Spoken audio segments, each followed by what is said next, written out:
illustratzaileari ekingo diogu, aipatu bezala hemen ditugu Ane Labaka Maioz eta Ainara Azpiazu Eduriz Azpi. Nahi genituzken bi hildo nagusiak edo lirateke kolektibotasuna edo kulturgintzan kolektibotasuna eta kulturgintzan zeharlerro feminista edo nola jorratzen duzuten zuek zuen esperientzietatik eta aurkezpena handirik ez dute behar, baina bai esan Ainara, Azpi Euskal ilustratzaile, komikigile eta muralgilea da, beste, soziologia eta arte ederrak Bilbon ikasitakoa, ilustrazioko master bat ere Italian egindakoa, eta beste, Tupust elkarte edo kolektiboaren parte da, H28 kolektiboan ere bilia, eta Kabien coworking espazioan ere badabil, beraz, kolektibotasuna kulturgintzan hainbat esparrutan ezagutu du, eta Ane Labaka Maioz berriz, bertsolaria, idazlea, gideilaria, azkena idatzitako hainbat libururen artean algara mutilatuak saiakera izan da umorea eta bertsolaritza lantzen duena, Espainetakoak lan ere idatzi du, tripontzia, eta pixka bat bertsolaritzan aipatu du aizeak ere, sare feminista hori indarra hartzen ari dela eta ibilbidea da dakarrela, eta beste ere Txakurgorria kolektiboaren parte da, eta pixka bat aurkezpena online da. Nik esan dizu, baina nahi nuke kasu igual norbere ibilbidea edo kulturgintzara nola iritsi zineten, nontzaudeten, eta pixkat aipatzen ditugun bi hildoietatik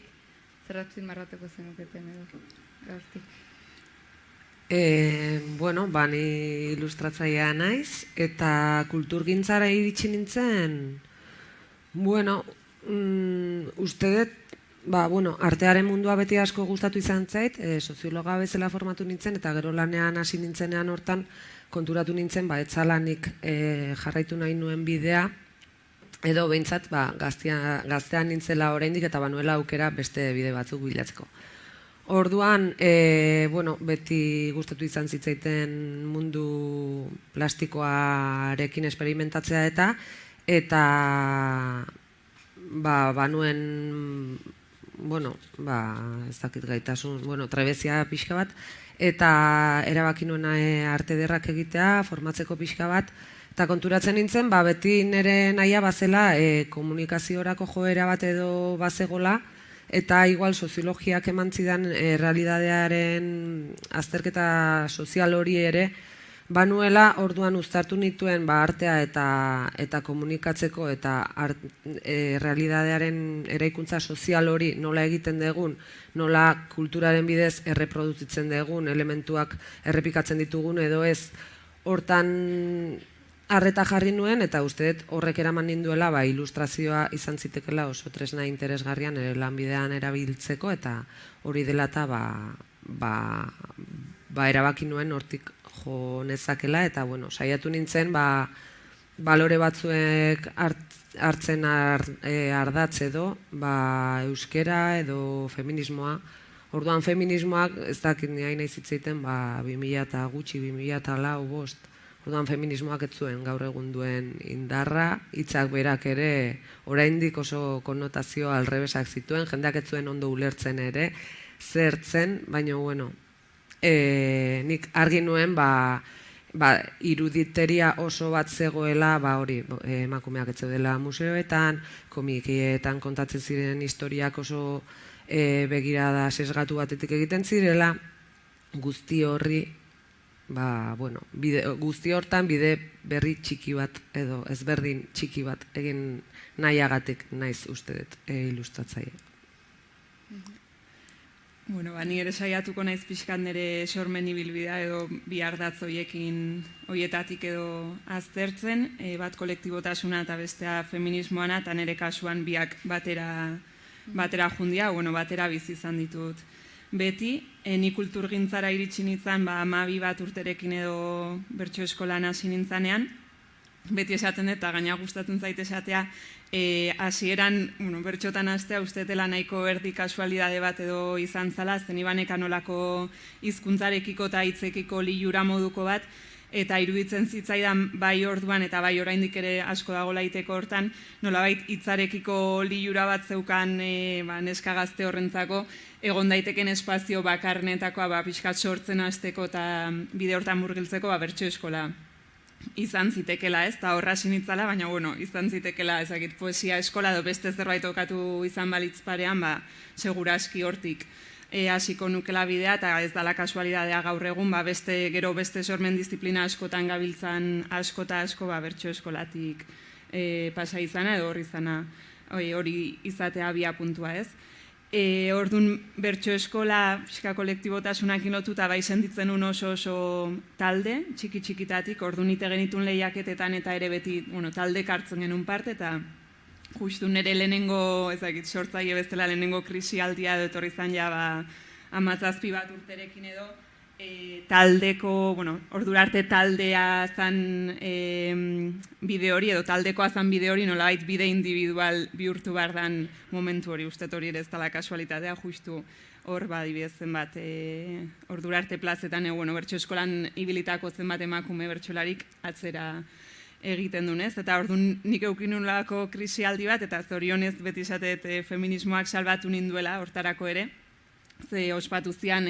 bertso munduko emakumeen nolako topaketa batzuk, eta ni gazte-gazte aterrizatu nunik, eta orduan entzun izan itun, netzako ordurako erreferente zian emakume bertsolari asko kontatzen beraiei ze gertatzen zitzaien plazetan, gero aipatu du aizeak ere kontrako eztarritik, pixkat hor forma hartu du, baina netzako izan zan olako begiak irekitzeko modu bat, oso negarpia atinun, asteburu hortan, eta bai izan zan olako indar bat bestela edo aurrera jarraitzeko, ez? Eta hor bai erabakinun bertsolari izan nahi nula, eta gaina sare horren edo egituratzen nahi izan, eta pixkat egosten nahi izan horren parte izan nahi nula. Eta gero ustet ez dala kasualidadea hori ere, paraleloki, saretze hori bertsolaritzan baitan bizitzen nahi nintzen bitarten, nolabait topatu nahi izatea, gainerako sormen esparrutarako ere kolektibotasun bat, edo eta ustet txakurgorria ere oinarrian hortik sortu zala, ez? Hor elkartu ginen laguntasuna ere ustet bazteola tartean, bi ilustratzaile eta bi idazle edo, gero horri buruz ere hitz egingo dut, eta horietako 3 bertso mundutik gentozen, ez? Orduan, nolabait netzako nahiko modu naturalean edo gertatu zen, bi saretze horiek paraleloki ematea. Gero bai iruditzen zait, askotan emakumeok joera bat, gaina izeak esan du ez, beharra edo aukera, ez, kolektibotasuna edo taldea bilatzeana, eta bai ikusten dio trampa moduko bat, ze alde batetik bai iruditzen zait dala kristona aukera, eta feminismoak, askotan taldean lanitera eta garamatzala, eta ikuste ditugula horren alde honak, baina aldi berean gaur egun behiratzen detatzea, eta zalantza ere sortzen dit, ze beharretik edo hitz egiten badegu ez, azkenen ikuste ditutatzean daudela ere, norbanako bezala, eta bide individual batiteko ziurgabetasun asko edo konfiantza gutxi, eta hain zuzen ere horrek ere, bai emate gaitula taldera feminismoarekiko dakagun lanketa horrek, baina aldi berean norberaren, ezakit, gabezi batzuk edo ere ikuste ditut. Atzean orduan bai iruditzen zaidala, ezakit, ahobiko zerbait bestela edo, ezakitzuk. Hola, bai. Bai, nik kolektibotasun ez eta ipatu. Ze, hasiera horietan nik adibidez oso bakarrik bizi izan nun nire autu guzti hori. Eta kolektibotasuna egiturazkoa artearen munduan edo ilustrazio munduan ez dago lako egitura sostengaturik edo hain indartsua denik, ez da gutxiago ere, nahiko nuke. Eta beranduago bilatu ditut, batetik lehenago, biak nahiko batera etorri ziren, Tupuste elkartea sortu genuen komikilari feminista batzuk, eta batetik proiektu hori dago, euskeraz aritzen geran komiki gintzaren munduko emakume batzuk elkartu giren eta elkarte bat sortu genuen, eta gero nik nire kaxa ikusten nuen nire bakardade hortan azkenan ilustratzea ere oso bakartia den jardun bada, eta behar nuela nolabait ere kolektiboaren beharra eta kabienera jo nintzen, elkarlangune bat da, coworking bat edo, eta, bueno, baina pixka bat ezberdina da, guk gestionatzen degulako espazioa, eta, bueno, txandaka egiten ditugu gauzak, eta badagolako harreman sare bat edo eraiki beharra, eta, bueno, hor gaude Elu Jarreko 5. solairuan, hor libratu zen espazio bat, eta 12 kide gaude, eta, bueno, idazleak, eta itzultzaileak, eta arkitektoak ere badaude, baina kolektibotasun horrek ere asko laguntzen du hori aurre egiten, gure beharrak ere oso antzekoa direlako, eta nik uste pixkanaka hori beharretatik, baino banakako bidea egin banuen ere hasieran, gero berti bilatu izan detela. Pentsatzen dut, egiturak eskaini izan balit horrelako zerbait, baldin badaude ilustrazio udalekuak, eta zesanik ez ilustrazio udaleku feministaia izango zen. Baina ez daudenez, holako xia izan da bidea. Bertsoa izan nahi ez, bertso eskolen egitura oinarrian dago, gero bertso udaleku badaude, eta bertxotan iteko ere derrigor behar dalaia ondoko bat edo talde bat, ez da hori igual ilustrazio mundun edo bestera batea edo dago egitura duta. Kabiene ipadezu, kabiene igual interesgarria egita, ez zaudete espazioa bera da konpartitzen zuena, baina jardun diferenteak eta pixka beraria sortutako proiektu bada edo? Behar hori espazio baten beharra zuten eta espazio konpartitu bat nahi zuten autonomo batzuk, arkitekto batzuk ziren, hasieran itzultzaileak eta diseinatzaile bat, 4 edo 5 persona ziren Usurbil ingurukoak behar hori zutenak, eta azkenean espazio bat lortu zutenean, espazioa oso zabala zen, jende askorentzako dago tokia, eta orduan jendeari deialdiak eginaz eta orain 12 kide gera, eta 3 marrazkilari gaude tartean, Joseba Larratxe, Unai Gaztelumendi eta ni, eta Jolanda Arrieta idazlea dago, Ane Gartzia itzultzailea, la kultur munduko jende bat badago, Danelek ere pare bat urte pasa zituen, Danele Sarri Ugartek, eta Lucia Baskaran ere idazlea egon zen, badaude hola espazioa ez da, junetorriak daude, baino eskaintzen du talde giro bat ere. Eta bakoitzak horre aizeak ere aipatu kolektibotasunean gero zaila dela ere rolak, eta zuk ere ipadezu idazlekako txarteko idazle edo eta marrazkilari arteko nola batzutan ez, kultura estrategia zaila dela sektore batetik bestea edo gurutzatzen, eta ere gehiago talde berdinean juntatu ezkero kultur sektore ezberdinetako jendea, ez? Hori nola kudeatu izan duzu edo nola? Ninekan pixkat erronketan ere zalantza bezala edo kolektibotasun horri edo benetan balioa ematea guk bai kanpotik, nekan zalantza, adibidez, ilustratzaile bat kanpora begira ilustratzaile egiten du kolektiboan egindako lan batek, edo momentu baten lan individual batek ekartzen dio izendapen hori, edo berdin zait, idazle baten kasuan. Kolektiboan ateratako lan batek edo obra batek idazle egiten zaitu, edo zure lehenengo bakarkako liburuak egiten zaitu idazle. Orduan, bai ikusten dut, kolektibo horren barruan askotan balio dula, baina ikusten dela lausotzen da ere, artista individualaren zea hori edo identitate hori, eta pixkat zailtzen dula kanpoa beira. Orduan, norbera ere batzutan hortan erortzen da, nahi bentzako ez da izan zait, eta kanpotik ere hori jasoetelako, ez?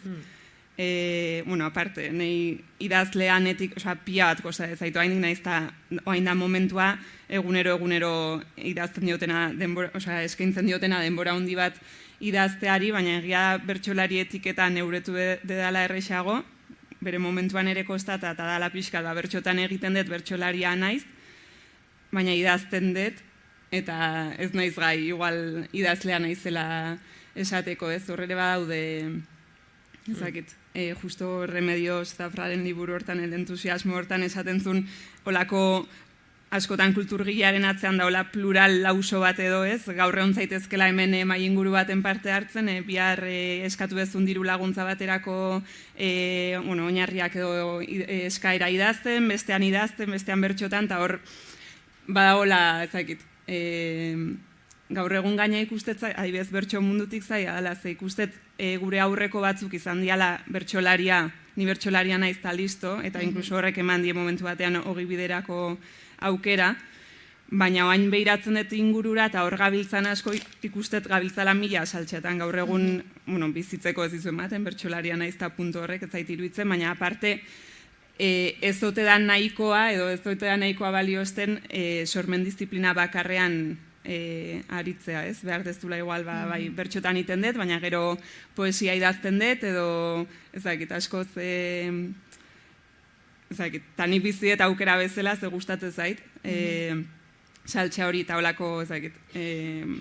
plural lauso hori edo, baina aldi beren ikustet kanpotik kriston zama dala, ez? Edo izan daitekela, ze ez dizu balio hone bakarrek, eta hor alduntzeko ere zailago iruditzen zait, aldundu bartzea hontan, hortan, ezakit, olako... Bai, lotzen da ere batzutan ez duela ematen ekonomikoki eta noraino, ez? Claro, bai. Eta ilustratzaileon kasuan, asko eta asko, normalean egiten ditugun lehenengo lanak beti idazle baten ondoan izaten dira, eta ez dakit iruditzen zait, oraindik ere, hitzak pixu gehiago duela, bai argitaletxetan, bai atzetik gatoz, eta hori ere pixka bat zaila da, gero niri ere gertatzen zait, hasi nintzela nire historiak idazten, orduan batzutan Wikipedian idazlea ere banaizela jartzen du, orduan batzutan da, hori, esaten zenuen hori pixka bat. Baina, bueno, niri leheno esaten nuenaren gatik, nire ilustratzaile izateko beharra historiak kontatzetik ere badator, errealitate bisualak sortzetik, baina baita ere narrazioak, orduan